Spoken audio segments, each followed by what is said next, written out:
So this video, look, that's the puppy. She's 15 weeks old. This follows on from the previous video that I did about sitting supported. So this one, I'm up on my chair. Now this chair is a lot more supportive than a sofa. So I've got baby Bobby. You know, quite often you'll find yourself out in coffee shops and at people's houses, and you know, maybe not as ideal circumstances. We've all fed in dire circumstances. I know I have. But I'm just giving you a sort of ideal, really, of what may happen and what you can do to kind of support yourself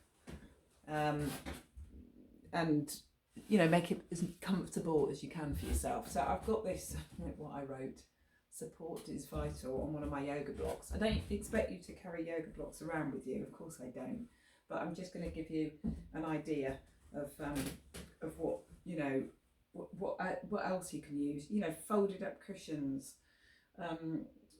You know, you can find things all over the place to help support you, because what you don't want to do is have your shoulders up here, yeah, and hunched over like this, because this is usually what happens, and hence you've got this banana back, I call it, where everything's scrunched up. And what we're trying to do, whether you've had a cesarean birth or a vaginal birth, we're trying to lift up, we're trying to gain strength and lift all the way up through the midline. I've realised I've got my goddess badge on as well.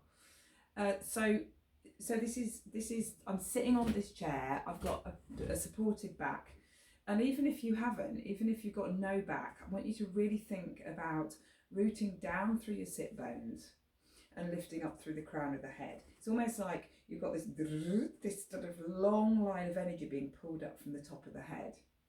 Now, this block is going to go underneath my arm, yeah, like that. So baby is snoozing or feeding. I've got Bobby on my non-dominant side, so bottle, breast, whatever. But just this simple thing can help, and this length. And then while you're here, I've also got, I don't know if you can see my, I've got a bolster which is elevating my legs, because what happens, the legs drop and so does this. So you even have to pull up even further to hold yourself up. And sometimes this is what happens, your feet flex and your toes, you're up on your tiptoes, which you think, oh no, that's no bother. It is because it's not sustainable. We're trying to find ease and pleasure in the body, so move away, you know, from discomfort. So while you've got this long tall spine and a smiling collarbones and a rooting down through the sit bones, you can return to do your pelvic floor exercises where you lift and suck spaghetti up through your vagina on that exhale. That's that lifting up of both sort of physical and emotional energy on the exhalation, and then you inhale slowly. So you can do short, quick Kegels, but it's really conducive to your own kind of relaxation to do these long, slow breaths and incorporate your pelvic floor. But this video just wanted to give some very, very simple exercises. Okay, so we're just going to turn the head from side to side. So you're going to inhale, go one way, and then exhale, go the other. Really simple. It's like a very slow no.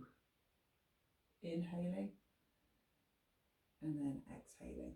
Now you'll find a point where you can't, it's like the edge, I call it, where you can't go any further, and you're not twisting. It's the cervical spine which is moving, okay, which is your neck. and that frees energy from the thorax, the mid back, your bra line, which can get really, really tight all the way up to the brain. And then we're going to do some slow yeses.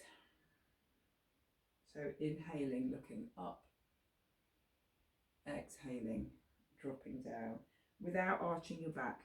Okay, so the spine remains long. Inhale, look up. Exhale, look down. And then turn your head to one side and drop the chin down towards your armpit. So you're feeling a really nice stretch in the opposite side. Let the head be heavy, release the shoulders, relax the jaw, deep breath in. And then you can roll the head down and roll to the other side. So you're exploring your own body and your own stretches. So I can feel that pulling all down my right shoulder blade. And you can do tiny little nuanced movements when you're doing this. Always with long deep breaths.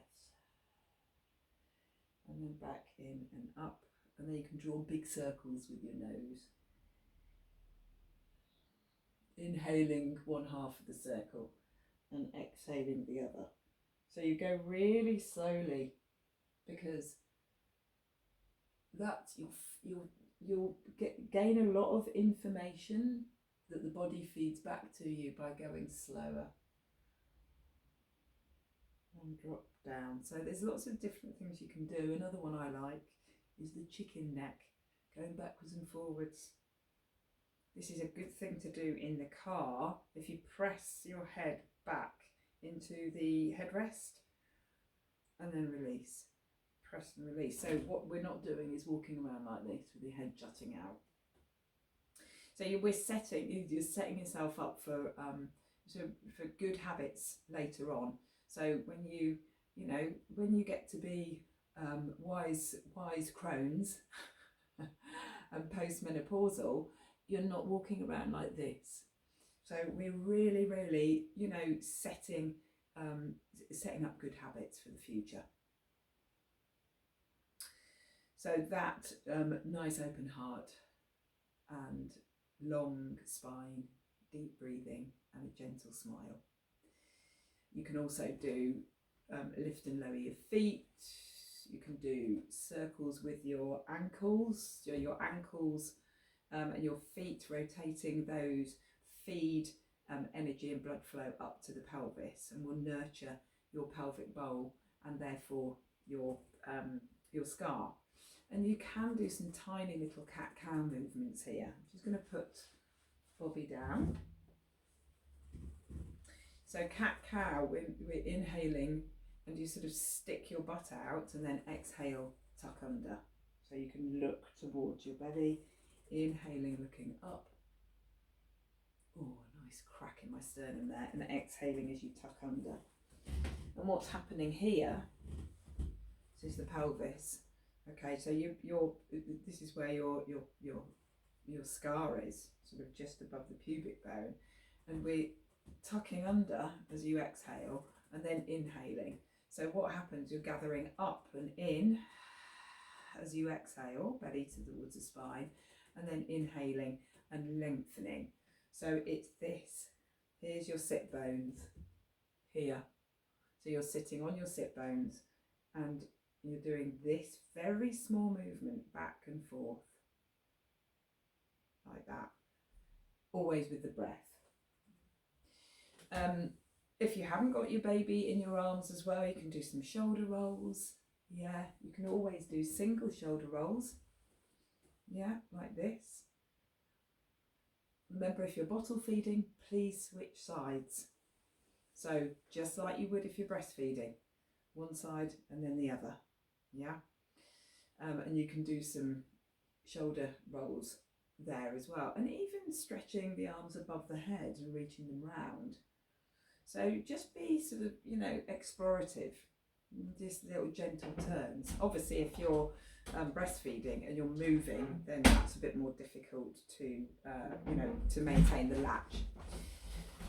So, okay. The puppy has now woken up